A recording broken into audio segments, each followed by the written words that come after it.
Welcome to top news. AP ఎన్నికల్లో TDP Janasena పొత్తు పెట్టుకున్న సంగతి తెలిసిందే. ఉమ్మడి మేనిఫెస్టో కోసం ఇరు పార్టీలు కసరత్తు చేస్తున్నాయి. ఇప్పటికీ జనసేనాని పవన్ కళ్యాణ్ పలుమార్లు టీడీపీ అధినేత చంద్రబాబు నివాసానికి వెళ్లారు. అయితే తొలిసారిగా చంద్రబాబు హైదరాబాద్ లోని పవన్ కళ్యాణ్ నివాసానికి వెళ్లారు. తన ఇంటికి వచ్చిన చంద్రబాబును పవన్ సాదరంగా ఆహ్వానించారు. ఈ సందర్భంగా ఇరువురు ప్రత్యేకంగా సమావేశమయ్యారు. ఈ భేటీకి సంబంధించి పూర్తి వివరాలు తెలియాల్సి ఉంది. బహుశా పొత్తు నేపథ్యంలో ఉమ్మడి కార్యాచరణపై చర్చించే అవకాశం ఉన్నట్టు తెలుస్తోంది. నారా లోకేష్ యువకుల ముగింపు సభకు చంద్రబాబుతో పాటు పవన్ కూడా వస్తారని ప్రచారం జరిగినా ఉమ్మడి మేనిఫెస్టో ఇంకా సిద్ధం కాకపోవడంతో పవన్ కళ్యాణ్ రావడం లేదని ప్రకటన వెలువడింది. ఈ అంశం కూడా చంద్రబాబు పవన్ల మధ్య చర్చకు వచ్చే అవకాశం ఉంది. పవన్ కళ్యాణ్ గారి నివాసానికి మాజీ ముఖ్యమంత్రి తెలుగుదేశం పార్టీ చంద్రబాబు నాయుడు గారు సుదీర్ఘంగా 2.5 గంటల సేపు భవిష్యత్తులో ఎన్నికల వ్యూహం పైన ఆంధ్రప్రదేశ్కి ఒక చక్కటి పరిపాలన అందించడానికి ఏ విధంగా వైఎస్ఆర్సీపీ విముక్త ఆంధ్రప్రదేశ్ కోసం కలిసి పనిచేయాలో దానికి సంబంధించిన వ్యూహాలు, రాజకీయ అంశాలు, అదేవిధంగా పార్టీ పరంగా సంస్థాగతంగా మేము చేసుకోవాల్సిన కొన్ని నిర్ణయాలు, ఆ బలోపేతం కోసం సుదీర్ఘంగా చర్చించారు. తప్పకుండా ఆంధ్రప్రదేశ్ ప్రజలకి మంచి భవిష్యత్తు ఉండే విధంగా ఈ చర్చలు చాలా సంతోషకరంగా జరిగినాయి. భవిష్యత్తులో కూడా అన్ని కార్యక్రమాల్లో ఇరు పార్టీల క్యాడర్ నాయకులు కలిసికట్టుగా విజయం సాధించి రేపటి రోజున మంచి ప్రభుత్వం, మంచి పరిపాలన అందించే విధంగా తగిన చర్యలు తీసుకుని ముందుకెళ్తామని ఈ సందర్భంగా ఇరు పార్టీల నాయకులు ఈరోజు నిర్ణయించుకున్నారు.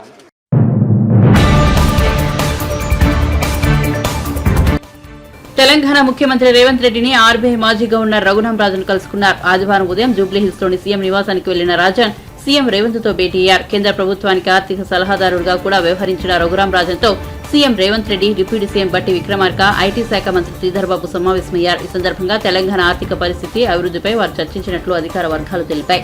తన నివాసానికి వచ్చిన రఘురాం రాజన్ ను సీఎం రేవంత్ రెడ్డి ముందుగా శాలునాతో సత్కరించారు. బట్టి, శ్రీధర్ బాబుతో కలిసి బొకేతో రాజన్ ను స్వాగతించారు. అనంతరం రాష్ట్రంలో ఆర్థిక సమస్యలపై చర్చించినట్టు సమాచారం. నిధుల సమీకరణకు అనుసరించాల్సిన విధానాలపై రఘురాం రాజన్ సూచనలు తీసుకున్నట్టు తెలుస్తోంది. ఈ సమావేశంలో సీఎం, మంత్రులతో పాటు CS Shanthakumari, special finance secretary Ramakrishna Rao, CM principal secretary Seshadri తదితరులు పాల్గొన్నారు.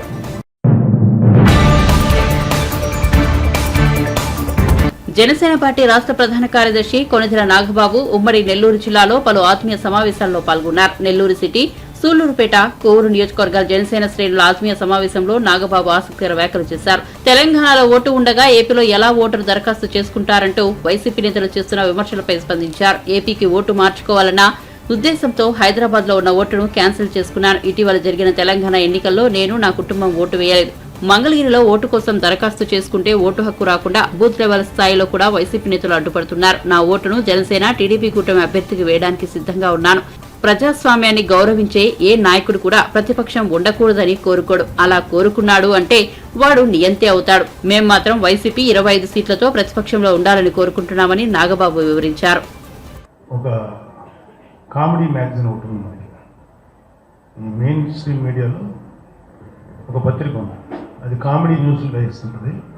దాంట్లో పడిందనమాట. అదేంటంటే నాకు ఖైరతాబాద్లో కాదు, టీ నగర్లో, ఫిల్మ్ నగర్లో ఉంది. లాస్ట్ టైం కూడా నేను అక్కడే ఓటు వేయాల్సిన పరిస్థితి ఏర్పడింది. తర్వాత ఏం చేశానంటే నేను ఫ్రీక్వెంట్గా మంగళగిరిలో రావటం, నాకు తెలిసిన ఫ్రెండ్స్ ఇళ్లలో ఉండటం, మా జన సైనికులలో ఉండటం, సో కైండ్ ఆఫ్ స్టే అక్కడే అయిపోయింది. సో నేను నా ఓటు మార్చుకుందామని చెప్పి బూత్ లెవెల్ ఏజెంట్ దగ్గరికి పంపించి కావాల్సినటువంటి అన్ని రిక్విజిషన్స్ పంపించాం. నేను, నా భార్య, నా పిల్లలిద్దరూ, మా కోడలు, వీళ్ళందరం కలిసి మంగళగిరిలో రిజిస్టర్ చేయించుకుందాం అనుకున్నాం. దురదృష్టవశాత్తు బూత్ లెవెల్ ఎలక్షన్ దీంట్లో కూడా ఈ రాజకీయ పరమైనటువంటి అంశాలు కలిసి ఎక్కువ కాంట్రవర్సీ చేస్తే ట్రై చేస్తున్నారు. ఇలాంటి ఇష్యూస్ జరగకూడదని, న్యాయం కూడా కాదు అని చెప్పి నేను మొన్న తెలంగాణ ఎలక్షన్స్లో, అసెంబ్లీ ఎలక్షన్ నా ఓటు వేయలేను. నేను కానీ, నా భార్య కానీ, నా కొడుకు కానీ వేయలేను. ఎందుకు వేయలేదంటే ఒకే వేటు అక్కడ ఇక్కడ వేసి ఎలక్షన్ స్పిరిట్ని పాడు చేసే ఉద్దేశం మాకు లేదు. దాన్ని గౌరవించాలి ఉద్దేశం లేదు. అక్కడ ఓటు వేయలేదు. ఈ నుంచి ఇక్కడ ట్రాన్స్ఫర్ అని పెట్టుకుంటే 100 రిస్ట్రిక్షన్స్ పెట్టారు ఎలక్షన్ కమిషన్. నిజంగా రియల్ ఎలక్షన్ కమిషన్ వాళ్ళు అలా పెట్టరు. కానీ ఇక్కడ అక్కడక్కడ ఉన్న కొంతమంది మాత్రం అధికార పార్టీ చిప్పు చేతుల్లో ఉండి ఇలాంటి పరికమాలను న్యూస్ చేస్తున్నారు. నేను బయట కారులో వెయిట్ చేశాను. మా వాళ్ళందరూ వెయిట్ చేస్తుంటే ఒక్కళ్ళు కూడా రాలా. Mangalagiri RDO office I think. So MRO office తర్వాత రాలేదు. సరే తర్వాత ఏంటంటే నా ఓటు హైదరాబాద్లో ఉన్న నా ఓటుని నేను క్యాన్సిల్ చేసుకున్నాను. ఒక 3-4 డేస్ తర్వాత నాకు క్యాన్సిలేషన్ వస్తుంది. ఖచ్చితంగా నా ఓటు ఆంధ్రప్రదేశ్ షిఫ్ట్ చేసుకొని ఈసారి మా జనసేన అలయన్స్ ప్రభుత్వానికి వేయడానికి చాలా సంతోషంగా నేను అంటున్నాను. ఖచ్చితంగా పోటీ చేస్తారు. ఇక్కడ జనసేన రిప్రజెంటేటివ్ ఎలా ఉంటుంది? ఏదైనా మాకు ఏదైనా నెల్లూరు జిల్లా ఏదైనా పక్క రాష్ట్రమా లేకపోతే శ్రీలంక? ఆంధ్రప్రదేశ్లో పార్టీ కదా, ఖచ్చితంగా పార్టీ అధినేతలు ఇద్దరు డిసైడ్ చేసిన తర్వాత బయటకు వస్తాను. అది బీజేపీ కలుస్తుందా అది ఎలాగనే దాని ప్రణాళిక మా ప్రెసిడెంట్ గారు చెప్తారు. అది ఏంటో మాకు తెలియదు. వైనాట్ 175 అని ఒక పార్టీ అధినేత అన్నాడంటే అతను ఒక నిరంకుశులు ఉంటారు చూడండి, నియంత్రణ ఉంటుంది. అది ఉండకూడదు. రాజకీయాల్లో ఖచ్చితంగా ప్రతిపక్ష పార్టీ ఉండాలి. వాళ్ళు చాలా ప్రజల వాయిస్ వాళ్ళు వినిపించాలి. అంతేగాని టోటల్గా ప్రతిపక్షంలో ఎవరూ ఉండకూడదు, మొత్తం మనమే ఉండాలంటాం అనేది అది ఎవరంటారంటే జనరల్గా చైనాని పరిపాలిస్తుంది జిన్పింగ్, పుటిన్, లేకపోతే నార్త్ కొరియా ఉన్నాడు కిమ్ జాంగ్ ఉన్. వీళ్ళు అంటారు తప్ప నిజమైనటువంటి నాయకుడు ఎవరు, ప్రజాస్వామ్యాన్ని గౌరవించే వాళ్ళు ఎవరు? మేము మంచి మెజారిటీతో గెలవాలని కోరుకోవడం తప్పులేదు, కానీ ప్రతిపక్షం అనేది ఉండకూడదు, నోరు నొక్కేద్దామని దుర్మార్గమైన ఆలోచన మాకు లేదు. మేము ఖచ్చితంగా చాలా వైసీపీని కనీసం 20-25 సీట్లతో ప్రతిపక్ష పార్టీలు మనస్ఫూర్తి కోరుకుంటున్నాం.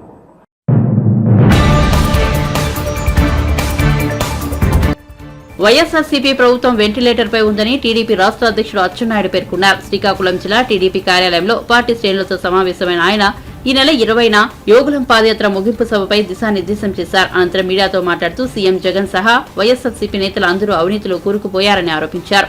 ఒక నియోజకవర్గంలో చెల్లని వైకాపా నేతలు మరో చెట్ల చెల్లుతారా అని ప్రశ్నించారు. మొత్తం రాష్ట్రాన్ని ఈ 4.5 సంవత్సరాల్లో పూర్తిగా భ్రష్టు పట్టించాడు. మా లాంటి వాళ్ళం ఎక్కడికైనా వెళ్తే అచ్చెన్నాయుడు గారు మీ రాష్ట్రానికి రాజధాని ఏమి అడిగితే చెప్పలేనటువంటి దౌర్భాగ్య స్థితికి ఈ రాష్ట్రానికి తీసుకొచ్చిన విషయాన్ని ఒకసారి గుర్తు చేస్తున్నాను. 3 రాజధానులని 3 ప్రాంతాల ప్రజల మధ్యన తగాయిదా పెట్టాలని ఒక ప్రయత్నం చేశావు.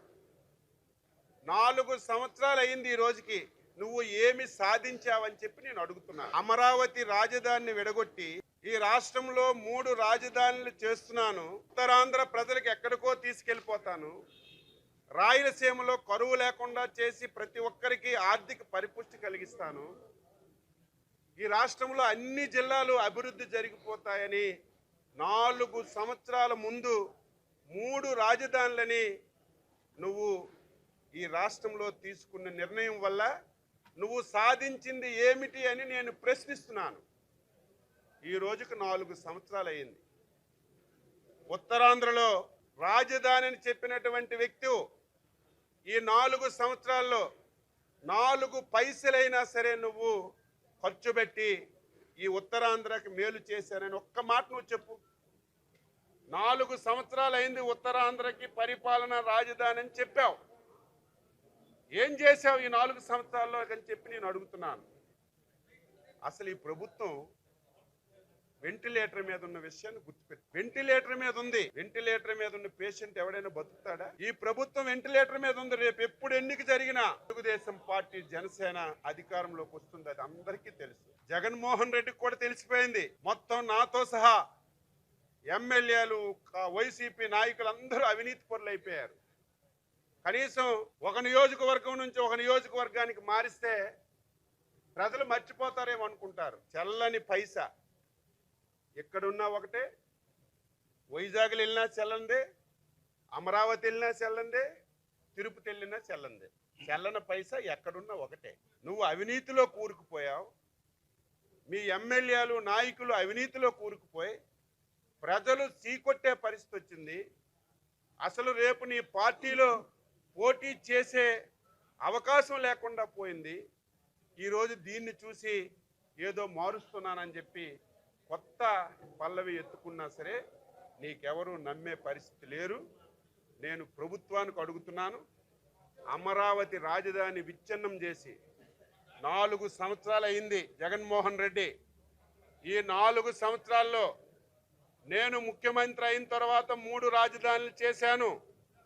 ఈ 3 రాజధానుల వల్ల ఉత్తరాంధ్రకి ఇది లాభం జరిగింది, రాయలసీమకి ఇది లాభం జరిగింది, కోస్తాంధ్రకి ఇది లాభం జరిగిందని ఒక్క శ్వేతపత్రం నువ్వు విడుదల చేసే దమ్ము ధైర్యం ఉందని చెప్పి నేను అడుగుతున్నాను. యువ నాయకుడు నారా లోకేష్ బాబు గారు యువగలం పాదయాత్ర ముగింపు సభని భోగాపురం మండలంలో నిర్వహించాలని చెప్పి నిర్ణయం చేశాం.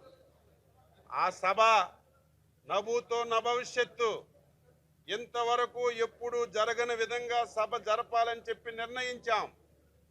దాదాపుగా 5 లక్షల నుంచి 6 లక్షల మంది జనాలు వస్తారని చెప్పి అంచనా వేస్తున్నాం. ఏ మారుమూల ప్రాంతాల్లో నుంచి అడిగినా, ఏ ఒక్కరికి అడిగినా సరే ఉత్సాహం ఉప్పొంగుతుంది. తెలుగుదేశం పార్టీ అంటే మళ్ళీ అధికారంలోకి వస్తుంది అని అందరూ ఉత్సాహంతో సభకు వచ్చి సంఘీభావం తెలియచేయాలని అందరూ కూడా ఆతృతతో ఉన్నారు. యువగలం ముగింపు సభే కాదు, రేపు 24లో జరుగుతున్నటువంటి ఎన్నికల శంఖారావ సభ అని చెప్పి కూడా మీ అందరికీ తెలియచేస్తున్నాను.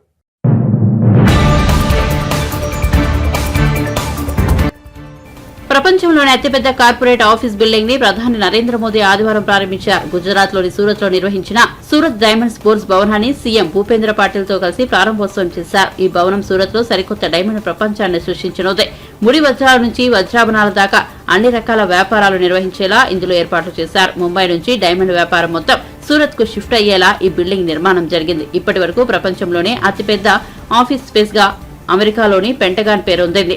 తాజాగా ఈ ఘనతను సూరత్ డైమండ్స్ బోర్డు దక్కించుకుంది. ఈ బిల్డింగ్ ను దాదాపు 700 ఎకరాల్లో నిర్మించారు. మొత్తం 9 టవర్లు, ఒక్కోటి 15 అంతస్తులతో ఒక్కదానికి మరొకటి కనెక్ట్ చేస్తూ కట్టారు. ఇందులో మొత్తం 4200 ఆఫీసులు, 67,000 మంది ఉద్యోగులు పనిచేసుకోవచ్చు. అంతర్జాతీయ వజ్రాభరణాల వ్యాపారానికి ఇది ప్రపంచంలోనే అతిపెద్ద, అత్యంత ఆధునీకరణ కేంద్రం కాబోతోంది.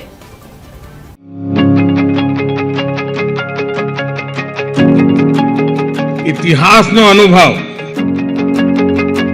વર્તમાનમાં રફતાર અને ભવિષ્યની દૂરંદેશી, એનું નામ સુરત.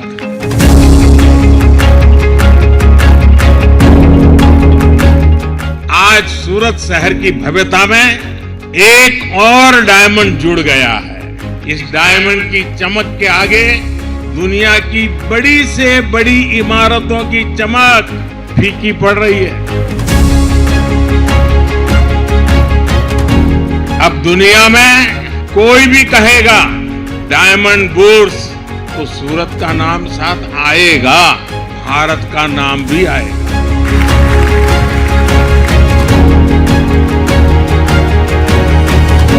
ये बिल्डिंग नए भारत के नए सामर्थ्य और नए संकल्प का प्रतीक है.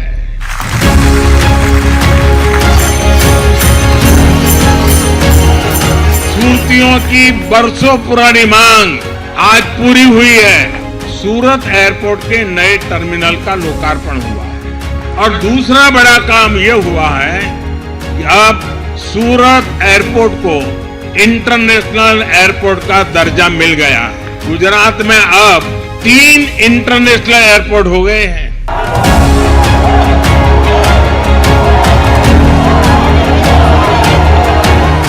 सूरत शहर के साथ मेरा जो आत्मीय लगाव है उसको शब्दों में बयां करने की जरूरत नहीं है, आप लोग भली भांति जानते हैं.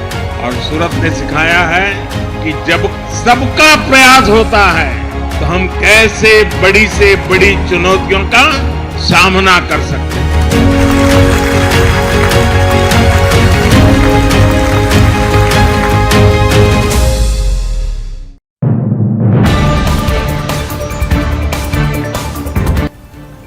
కాంగ్రెస్ పాలనలో ఎవరిపైనా కక్షా సాధింపులు ఉండవని మంత్రి శ్రీధర్ బాబు స్పష్టం చేశారు. ప్రజలందరి సహకారంతో తెలంగాణ రాష్ట్రాన్ని అభివృద్ధి పథంలో నడిపిస్తామని ఆయన ఉద్ఘాటించారు. సిద్దిపేటలో మంత్రిని కాంగ్రెస్ కార్యకర్తలు సన్మానించారు. ఈ సందర్భంగా శ్రీధర్ బాబు మీడియాతో మాట్లాడారు. మా ప్రభుత్వం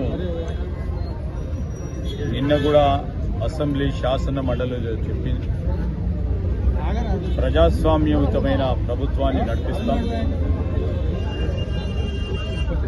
అన్ని వర్గాలను కలుపుకొని ఈరోజు ప్రతి ఒక్కరికి కూడా గొంతు వినిపించే ఆ స్పేసు ఆ ఆలోచన ఇస్తాం.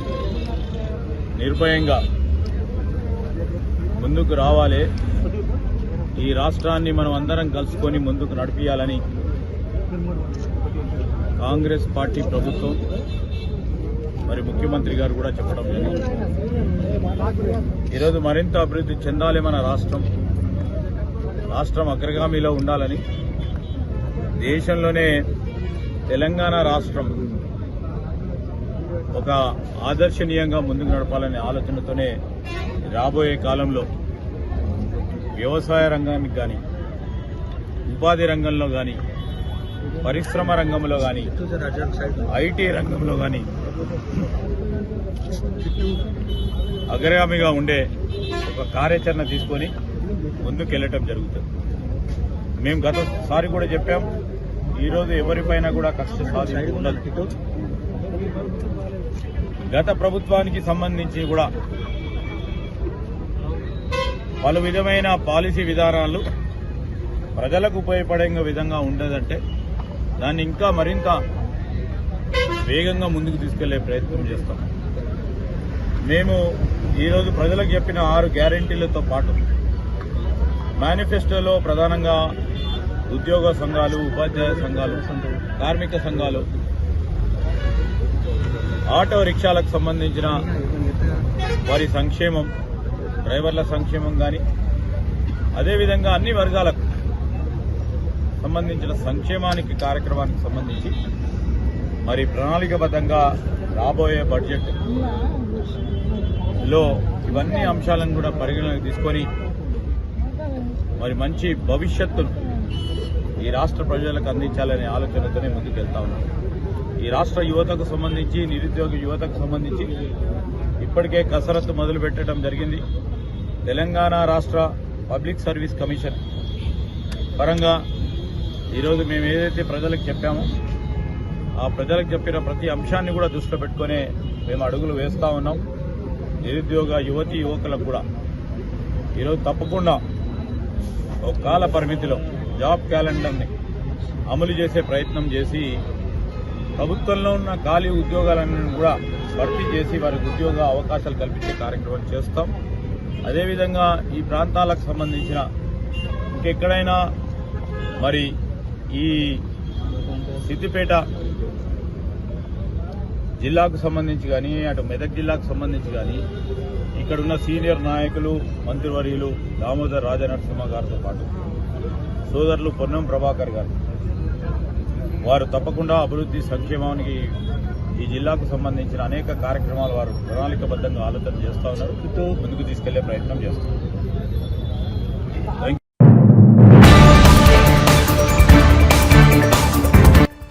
టిడ్కో ఇళ్ల లబ్దిదారులకు బ్యాంకుల నోటీసులు జారీ చేయడానికి కేంద్ర మంత్రి దృష్టికి తీసుకెళ్తానని బీజేపీ ఏపీ రాష్ట్ర అధ్యక్షులు పురంధేశ్వరి చెప్పారు. పశ్చిమ గోదావరి జిల్లా పాలకొల్లులో టిడ్కో ఇళ్ల సముదాయాన్ని ఆమె పరిశీలించారు. ప్రధానమంత్రి ఆవాస్ యోజన కింద ఈ జిల్లాకి దగ్గర అటు గ్రామీణ ప్రాంతంలో కావచ్చు, ఇటు పట్టణ ప్రాంతంలో కావచ్చు 1,05,000 పైచిలుకు ఇళ్లు మంజూరు చేయడం జరిగింది. ఇవాళ అధికారంలో ఉన్నటువంటి వైఎస్ఆర్సీపీ ప్రభుత్వానికి భారతీయ జనతా పార్టీ వేస్తున్నటువంటి ప్రశ్న, 1,05,000 ఇళ్లు ఈ ఒక్క జిల్లాకి మంజూరు చేసినట్లయితే మీరు ఎన్ని ఇళ్లు నిర్మాణం చేయడం మాత్రమే కాదు పేదలకి ఇచ్చారు అని చెప్పి ఇవాళ భారతీయ జనతా పార్టీ వేస్తున్నటువంటి ప్రశ్న. ఇక్కడికి రాబోయే ముందు టిడ్కో ఇళ్లకు వెళ్ళి మేము అక్కడ చూసి రావడం జరిగింది. అక్కడ ప్రజలు గగ్గోలు పెడుతున్నారు. అక్కడ ఎటువంటి సరైనటువంటి మౌలిక సదుపాయాలు లేవు. డ్రైనేజ్ వ్యవస్థ అస్తవ్యస్తంగా ఉంది. నీళ్లు పొటాపొటిగా వస్తున్నాయి. ఒక్క చుక్క అదనంగా ఎక్కడైనా వాడారు అంటే వెంటనే వాళ్ళు ఇబ్బంది ఎదుర్కొనేటువంటి పరిస్థితి. అన్నిటికంటే ఘోరమైనటువంటి విషయం ఏమిటంటే ఈ టిడ్కో ఇళ్లని తాకట్టు పెట్టి ఏవైతే ఇక్కడ 7,000 పైచీలకు ఉన్నాయో వాటిని తాకట్టు పెట్టి రాష్ట్ర ప్రభుత్వం 160 కోట్ల రూపాయలు బ్యాంకు నుండి రుణం తీసుకున్నారు.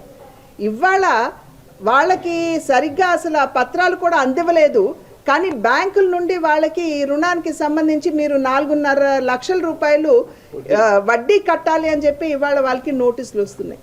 అక్కడ ఉన్నటువంటి మహిళలు పాపం కన్నీటి పర్యంతమై మాకు తెలియజేసినటువంటి విషయం. పోనీ అంతకు ముందు వారు ఒక సభ అంటే ఇవాళ రాష్ట్రంలో ఎటువంటి పరిస్థితి ఉన్నది అంటే రాష్ట్ర ప్రభుత్వం చేస్తున్నటువంటి అవినీతి కావచ్చు, అన్యాయం కావచ్చు, వారి మీద ఎవరైనా సరే నోరు విప్పి ప్రశ్నించినట్లయితే వెంటనే వారి మీద SC/ST అట్రాసిటీ యాక్ట్ పెట్టి వారిని జైలుకి పంపించేటువంటి పరిస్థితి ఇవాళ మనం ఈ రాష్ట్రంలో చూస్తున్నాం.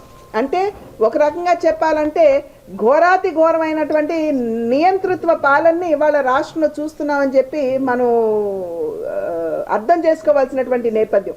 దండి నోటీస్ అక్కడ ఉన్నటువంటి పేదలకి 4.5 లక్షల రూపాయలు వడ్డీ కట్టమని వచ్చినటువంటి నోటీస్. పాపం వారు ఏ రుణం చేయలేదు, వాళ్ళ ఇళ్లని తాకట్టు పెట్టి రాష్ట్ర ప్రభుత్వం తీసుకున్నటువంటి రుణానికి ఈ పేద ప్రజలు పాపం ఇవాళ ఆ భారాన్ని భరించవలసి వస్తుంది. అదేవిధంగా ఇవాళ రాష్ట్ర ప్రభుత్వం ఏ విధంగా ఈ ప్రాంతానికి మోసం చేసింది అనేటువంటి విషయం కూడా మనం ఇక్కడ గమనించాలి. కొత్తగా జగన్మోహన్ రెడ్డి గారి ప్రభుత్వం ఆడుకుందాం ఆంధ్ర అని చెప్పి ఒక కార్యక్రమాన్ని ప్రవేశపెట్టారు. ఇక్కడ ఆడుకుందాం ఆంధ్ర కాదు, ఆంధ్ర రాష్ట్రంతో వీళ్ళు ఆడుకుంటున్నారు అనేటువంటి విషయం ప్రజలందరూ గమనిస్తున్నారని చెప్పి అధికార పక్ష నేతలందరూ కూడా గమనించాలి. ఈ జిల్లాలో ఈ తీర ప్రాంతంలో ఉన్నటువంటి సాగు భూములన్నింటినీ కూడా సస్యశ్యామలం చేస్తాము అని చెప్పి మొగల్తూరు మండలంలో ఉన్నటువంటి వియర్ ఛానల్ ఏదైతే ఉందో దానికి సంబంధించి పనులు ఎప్పుడు ప్రారంభించారండి? 15 సంవత్సరాల క్రితం ప్రారంభించారు ఈ వియర్ ఛానల్కి సంబంధించి. కానీ నేటి వరకు కూడా ఆ పనులు పూర్తి కాలేదు. అవన్నీ కూడా ఇవాళ రైతులు మరి అనుభవిస్తున్నారు. మీరు ఇచ్చినటువంటి మాటే అంటే మాట మార్చం మడమ తిప్పం అనేటువంటి నాయకులు ఏ విధంగా ఇవాళ నాలుకలు మడత పెడుతున్నారో ప్రజలందరూ గమనిస్తున్నారు. వారు అందరూ కూడా తెలుసుకుంటున్నటువంటి నేపథ్యంలో ఇటువంటి ప్రభుత్వం ఏ మాత్రం కూడా ప్రజలకి హితం చేయనటువంటి ప్రభుత్వం, అవినీతిలో కూరుకుపోయినటువంటి ప్రభుత్వం, ప్రాంత విభేదాలు సృష్టించేటువంటి ప్రభుత్వం, కుల విభేదాలు సృష్టించేటువంటి ప్రభుత్వం, ఇటువంటి ప్రభుత్వం నిజంగా మనకి కావాలా అని చెప్పి మేము ప్రజల్ని ఆలోచించుకోమని చెప్పి చేస్తున్నటువంటి విజ్ఞప్తి, అభ్యర్థన.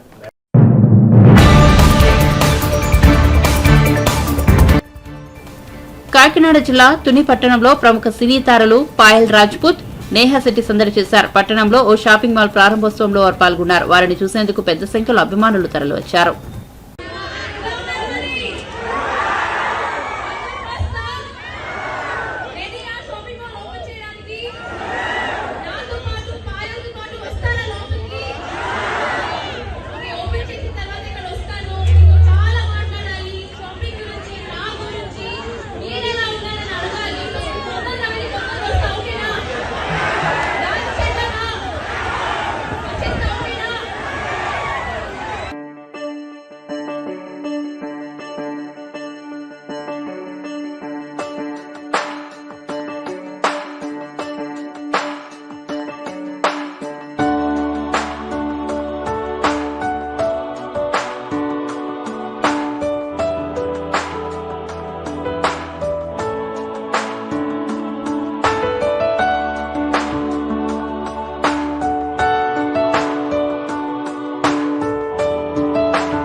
విద్యా ప్రమాణాలు గాలికి వదిలేసి విద్యా వ్యవస్థను సీఎం జగన్మోహన్ రెడ్డి పాతాళానికి నెట్టేశారని టీడీపీ పొలిట్ బ్యూరో సభ్యులు శాసనమండలి మాజీ చైర్మన్ మహమ్మద్ షరీఫ్ అన్నారు. టీడీపీ కార్యాలయంలో ఆయన మీడియాతో మాట్లాడుతూ 4.5 జగన్మోహన్ రెడ్డి రాష్ట్ర విద్యారంగంలో సాధించింది శూన్యమన్నారు. నాడు నేడు పేరుతో అవినీతికి పాల్పడి ఇంటర్ బోర్డుకు చెందిన కోట్ల రూపాయలను కాజేసి బోర్డును జగన్ నిర్వీర్యం చేశారని పేర్కొన్నారు.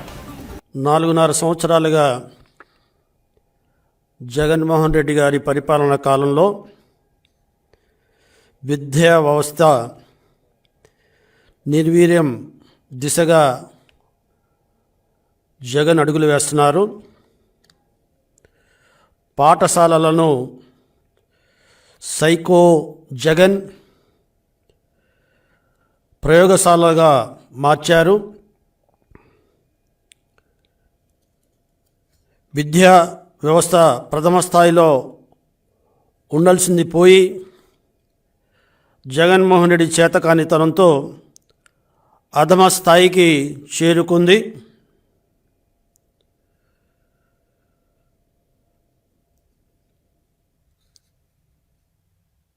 నాలుగేళ్లలో దాదాపు 7,85,000 మంది విద్యార్థులు ప్రభుత్వ పాఠశాలల నుండి తరలిపోయారు. ఏకోపాధ్యాయ పాఠశాలలు లేకుండా చేస్తాం, ప్రతి పాఠశాలకు కనీస 2 టీచర్లు ఉండేలా చూస్తాం అని మంత్రి బొత్స హామీకి విరుద్ధంగా ఈనాడు ప్రాథమిక పాఠశాలలో కూడా ఏకోపాధ్యాయ బడులుగా మారిపోయినాయి. గతంలో సుమారుగా 5,000 ఏకోపాధ్యాయ పాఠశాలలుంటే ఈనాడు అవి 9,600కు పెరిగాయి. అంటే ప్రభుత్వ విధానం ఏ రకంగా ఉందో దీన్ని బట్టి మనం అర్థం చేసుకోవచ్చు. అంతేకాకుండా రాష్ట్ర వ్యాప్తంగా 4,234 ప్రాథమిక పాఠశాలలను విలీనం చేయటం మూలంగా 1,00,000 మంది పేద విద్యార్థులు విద్యకు దూరం చేశారు ఈ ప్రభుత్వం. ఈ ఏడాది దాదాపు 20,000 మంది ఇంజనీరింగ్ విద్యార్థులు సొంత రాష్ట్రంలో సరైన సదుపాయాలు సరైన బోధన వ్యవస్థ లోపించటం మూలంగా మరి పొరుగు రాష్ట్రాల్లో ఇంజనీరింగ్ చదవటానికి వలసపోయారు. గతంలో టీడీపీ హయాంలో ఎవరైతే విద్యార్థులు బాగా చదువుతున్నారో, మంచి ప్రతిభ కనబరుస్తున్నారో అటువంటి వాళ్ళకి స్ఫూర్తి కల్పించడానికి ఏపీ అబ్దుల్ కలాం ప్రతిభ పురస్కారాలు ఇచ్చే సాంప్రదాయం ఉండేది. ఈనాడు